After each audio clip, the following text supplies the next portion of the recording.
see. How could it go? Like Makeready, make ready, make ready. Grab your gun. What? Oh, hey, Steve, what's up? Hey, I'm trying to come up with this little maybe theme song for Steel Challenge. So I was kind of working it out in my head there. But hey, you ready to do a podcast today?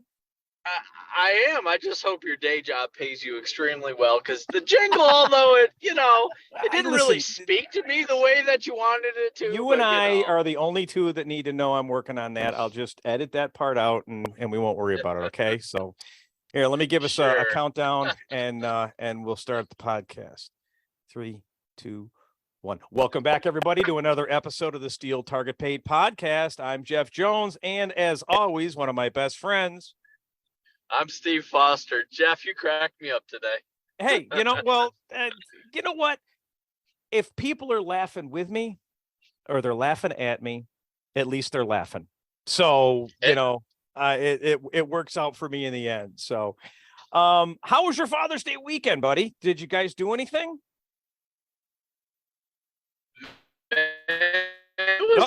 Wait. Hold on, Steve. Hold on, Steve went robot voice. Let's try that again. Yep, try again now, buddy. Can you hear me now? Yes, we can. All right, it was a good fight. Play some tennis. Almost had a heat stroke on Saturday, but did some practicing and off today, and gonna do some practicing tonight. So had a good one. Most importantly, increased my A1C level by about 3,000%.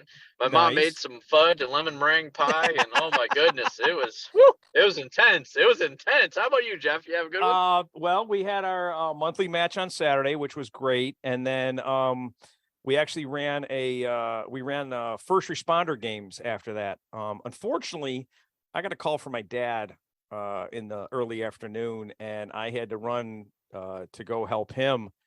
Everything's fine. For those that know my dad or know how close I am to my dad, everything's fine. No worries there. So got home again late that night. Sunday woke up and went, I just got to do stuff.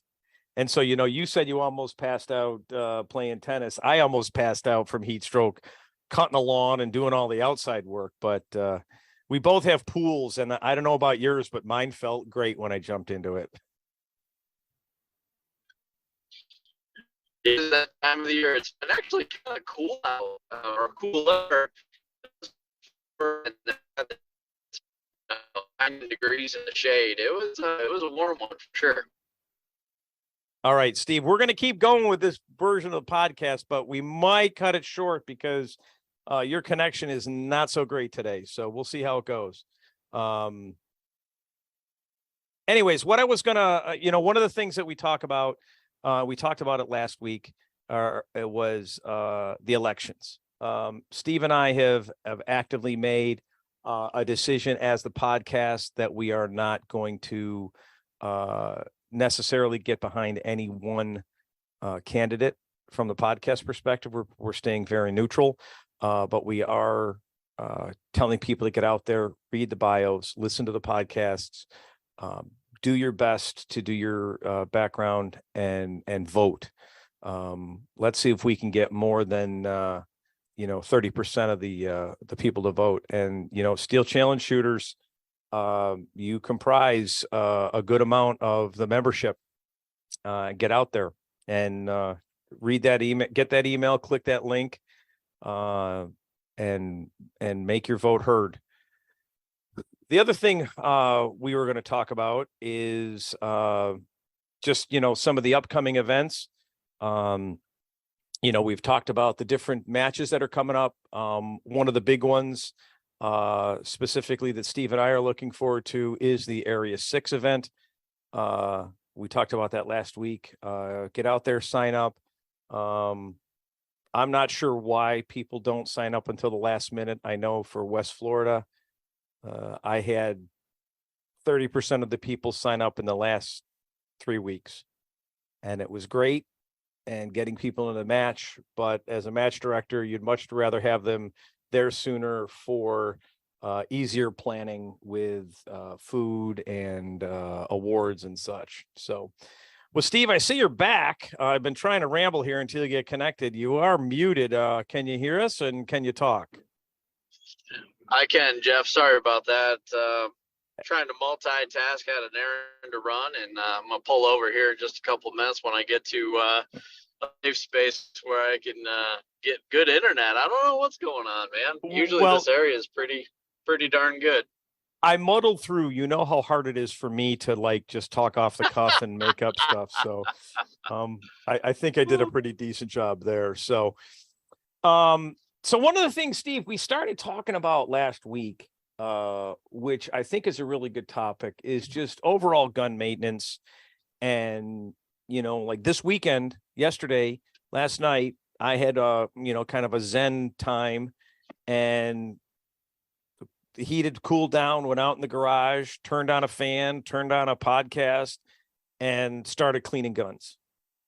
And I did just buy a new full quartz and Scorpion, new to me, but not brand new. And so I was cleaning up one of my old ones, and I'm going to shelve that for a while. And, you know, but I didn't want to put it away with any problems. So I was doing inspections. What are your feelings about, I mean, I know you say you don't clean guns a lot. You've just got a safe full of dirty guns that I have to come up there and clean. But when it comes to maintenance and troubleshooting, you know, what are some of the things that you've heard and have tried to help people with regards to, like, you know, let's take rimfire, for instance. If you start getting, you know, failure to fires or failure to rejects or failure to feeds. Well, that's a good one. And I've had a couple of people reach out to me recently about rifles. And there's also a post that somebody put in rimfire rice guns today that talked about breech faces on a 1022 barrel. And I think we'll leave the manufacturers out of it. But one of the big things that I caution people on or tell people to look for is if they're having an issue with their 1022, the first thing I do is I tell them to do the plunk test, where they unload make sure the firearm's unloaded, put the muzzle in a safe direction, and see if a round drops freely into the barrel. And if it doesn't do that, then more than likely you got something going on there. And then what I recommend is run a bore stake through. Real Avid makes a good bore stake that's a little bit tighter than some of the other bore snakes out there. Try that. Try the plunk test. If that doesn't work, I actually tell people to take the gun apart, take the barrel off, and chuck up a brass brush into your cordless drill, and then put just a little bit of oil on it, and then run that through the business end or the bore end of the barrel, and then see if the round will drop freely in that. If not, sometimes you'll get like a burr that happens inside the gun for whatever reason. A lot of experienced shooters, I carry one, a chamber reamer, and it just takes just a little to get that piece out. So what happens is you get a little obstruction, and then when the rimfire case expands, it'll grab onto that obstruction. Sometimes that's what causes some of the failure to it may look like a failure to feed, but what happens is it's actually ejecting and dragging, the bolts dragging on the case, and so it's slowing down the bolt. So what happens is the bolt doesn't come back far enough, and then therefore doesn't come back all the way, and that's why you get a failure to feed. So I think that's extremely important. But some of these aluminum breech face guns have a liner in them. That's the other thing I ask people to look for. See if that liner is pulled out or pulled in or pushed in. And then if that's the case, reach out to the manufacturer. They should be able to warranty it. But if that liner moves, it can play havoc with the breech face. Typically, they slide towards the bolt, and it causes an issue with them locking up fully in battery, so on and so forth. So that ends up being an issue. And that's so why on the first thing you were talking about with regards to, Yep. let's just say it's not a burr, but Yep. you could definitely get enough carbon buildup in there Yes. to cause it not to freely not only drop in, but once it's in there, also not be able to extract as well because it's being bound. Is that correct? That's exactly right. And that's one of the symptoms you'll see is when you go to unload, show, clear. Sometimes you have to shoot it in a berm. That's a number one. That's the number one telltale sign that you have carbon built up, or you have a burr inside your chamber of your barrel. Yep. Excellent. Yep. Excellent. Well, that's good. Yeah. This is, again, I think this is a nice little segment that we can add to doing this. And again, for those that are on the Steel Target Paint Podcast Facebook page, if you've got questions or just would like to bring something up, if you've got something that you figured out and solved, post it on there, and we'll take a look at that and maybe put it on the podcast, because again, we're all about sharing the information that we can. I know for me, I think I mentioned, where I was cleaning a gun that ran 100% at Worlds, and when I took the bolt apart, the firing pin spring was broken. Yeah. And replace that. And so, yeah, it's you need to do the maintenance, look as much as they can. The worst thing that can happen is when a gun doesn't function at a major local event, and you're probably shooting more locals than you are majors, but and of course, Steve, you're doing a lot of practice, so I'm guessing that once something that hasn't been cleaned doesn't run properly, it then gets cleaned. Can we make that assumption? Yeah, I think that's fair. The or other sold. thing, though, that clean or sold. I mean, it either gets cleaned or you just sell it. there you go. But people make the mistake, though, that if they have issues with a gun that are sporadic in training leading up to a major match, and then you're mad or disappointed because you're having issues at a match. No, the gun told you that there's an issue, and so somehow you need to rectify the issue before you get to a major match. Because look, Jeff, people are concerned about match fees, and look, at the end of the day, the match fee is one of the least expensive parts about a trip, especially if you have travel, a hotel, gas, and food, and so on. It's not uncommon $100,000 to go to a match, and to have it all kind of thrown away because the gun's not running. Yep. I had a buddy of mine who's working for Club 13, and he wanted to borrow my open gun. And I said, great. He's like, well, I can shoot my ammo or I could shoot your ammo. I said, your ammo is going to run the gun, but I know my ammo does, and my ammo is definitely softer than your ammo. He's like, okay, I'll run your gun. He goes, how much do you want a round? I said, I'll be nice, 25 cents a round. We shoot a 6-stage match. He shot approximately 200 rounds. It cost him $50 just in ammo to shoot the match, a 6-stage. So you think about if you're spending, and 25 cents a round for 9mm is not a bad price right now. In fact, I think it's very reasonable. Yeah. I mean, especially for a custom load, right? More exactly, for something that is built for that gun to run it. So, if you're talking an 8-stage match, and let's just say you're almost perfect, you shoot 200 rounds, you're looking at, for an 8-stage match, if you shot 200, you're perfect, you're still talking $50. So you look at a match like the West Florida where it's 60, or, you find a lot of these matches where people are going, well, that's now 75 or that's 100. Even $100 entry fee. And if you're shooting a 9mm, you're probably going to spend at least half of that on ammo. And then, as you pointed out, travel expenses, hotel, food, everything else that adds on top of it. The match fees are probably the smallest part of your travel. Now, some of us are lucky. I've got a great friend in Billy Hall who's got a apartment on his property where I'm able to stay for free. That definitely helps out when I go up to the CMP for the Worlds, or you try to room with somebody, but it's it's still a small part of the match. Let's face it, or the weekend. Yeah, really. You know. Yeah, it really is. You know, especially with hotel prices, they're brutal. I mean, I've you know, people are dropping 150, $200 a night for, you know, nondescript hotels. I can't even imagine what it would be like to stay in a higher, you know, Hilton or Sheraton or something like that. It's very expensive, very expensive. I know it maybe it was because I booked my hotel room late for the WAC match. Oh my goodness. If you wanted to spend $400 on a hotel, you certainly could have. That's for that's for darn sure. It's like these hotels are trying to make up all their revenue because of COVID and post-COVID.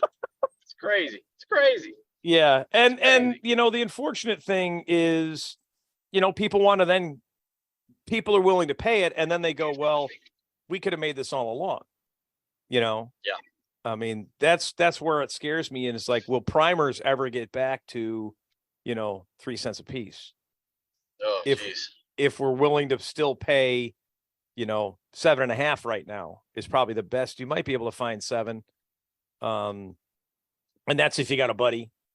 You know, you're not going to find, I don't believe you're going to find 7-cent primers on any of the major websites. No, and if they do pop up, they're gone pretty quick, pretty darn quick. Oh yeah, that's true. Yeah, you need insider information that they're going to be posted. So. Yeah. All right. Well, what you say? That's a side job for some people. So, what do you got going on this week? You got some? You training? You got any students coming into town? Yeah, did some training yesterday. Doing some training this afternoon, and then you know, was talking to a friend of the podcast, a friend of the shooting sports today.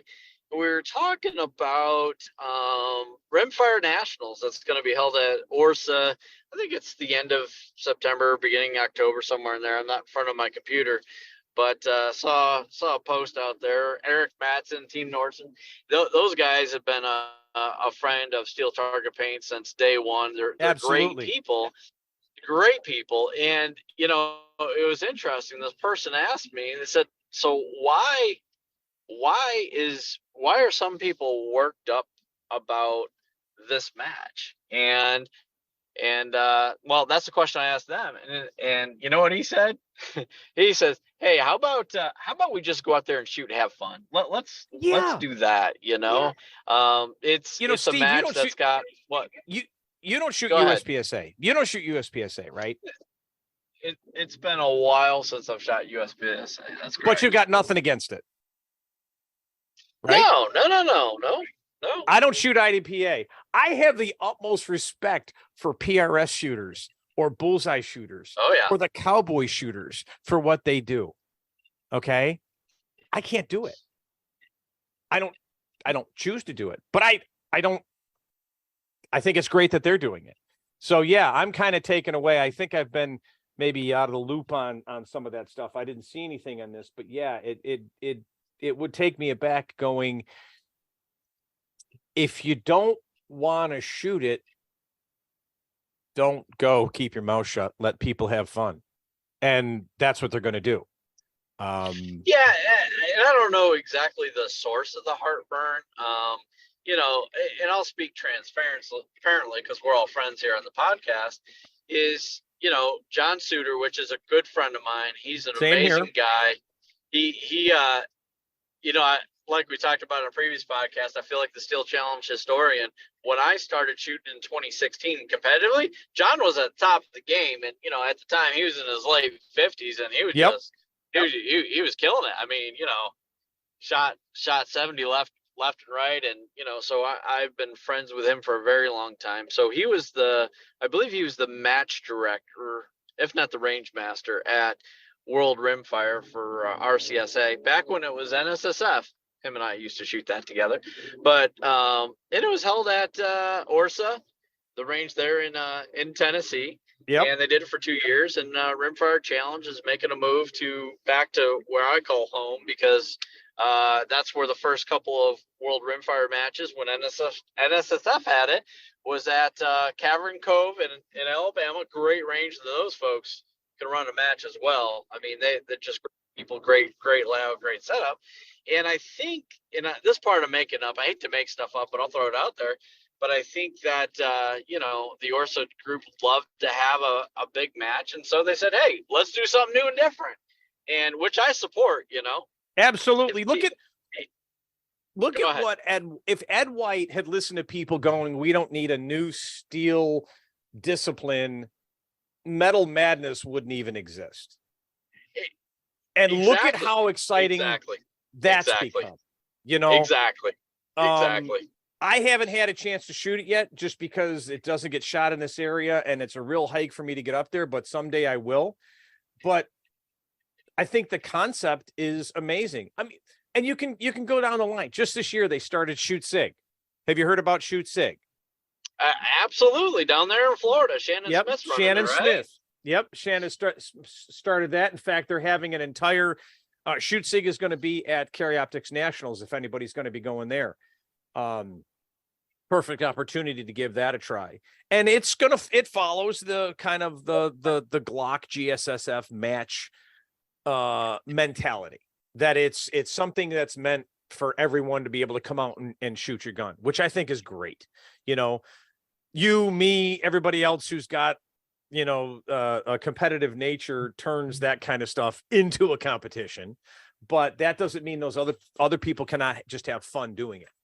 And get some, rewarding feelings from shooting their gun, because a lot of people that don't have an interest in shooting, and I think it happens more with handguns, because while steel challenge is challenging, you can pick up a rimfire rifle or a rimfire pistol with a dot on it and probably hit 5 plates within one magazine.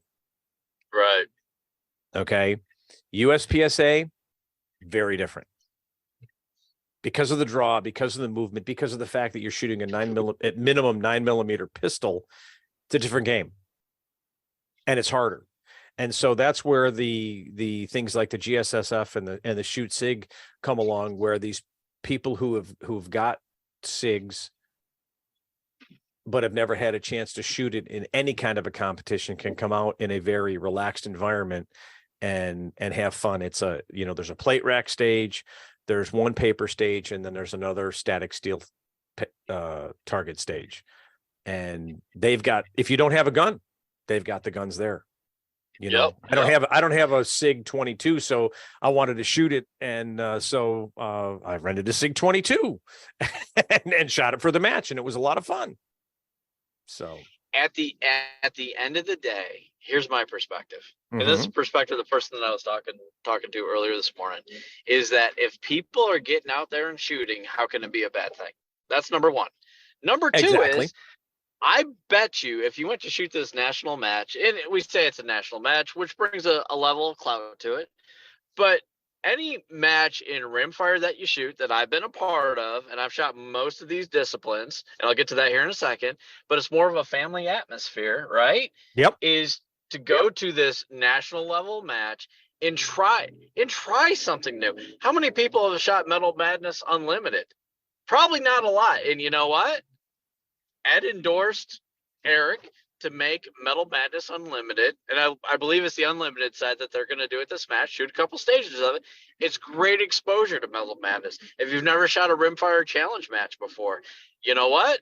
Eric's going to have a couple stages that are similar to Rimfire Challenge. Oh, Rimfire Falling Steel, you never shot that? You know what? Guess what, Jeff? This match is going to have a stage. It's going to have a little bit there. And last and certainly not least, and I don't want to pigeonhole because maybe there's other disciplines in there, but if you've lived under a rock and you've never shot a steel challenge stage, here you go.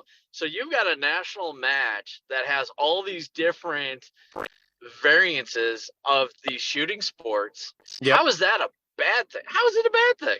I can't. There's nothing. I don't know. I don't know. I guess for me, the only bad thing is that it's like 11 hours away and I won't be able to make it. That's the bad thing. Dang it, Jeff. But it's a great opportunity if But you've never shot. the concept, Yeah. the concept's beautiful. Yeah, I love it. And I love it. again, I think you nailed it. If people were out shooting, how is that a bad thing?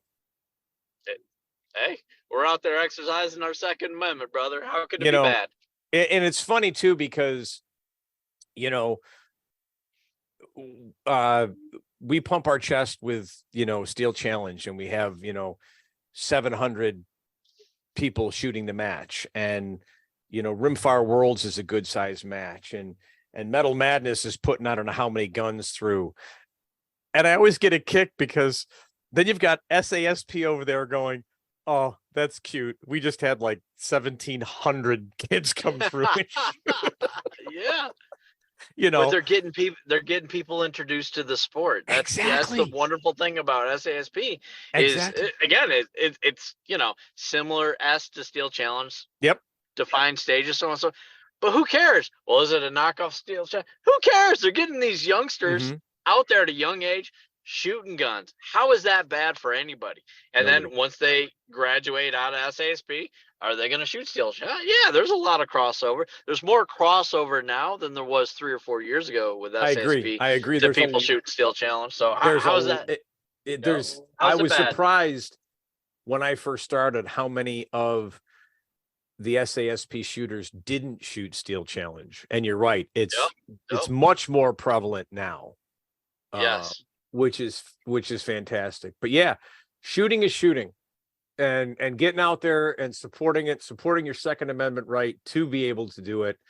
I think it's fantastic. Yeah. So my hat goes off to Eric and his crew to take a step out there and try something new, try something different, and get people exposure to these other disciplines. And as we've seen with other matches at that range, or I've seen with other matches at that range firsthand, it'll be a first class match. So look forward to attending. Sounds great. And when is that match, Steve?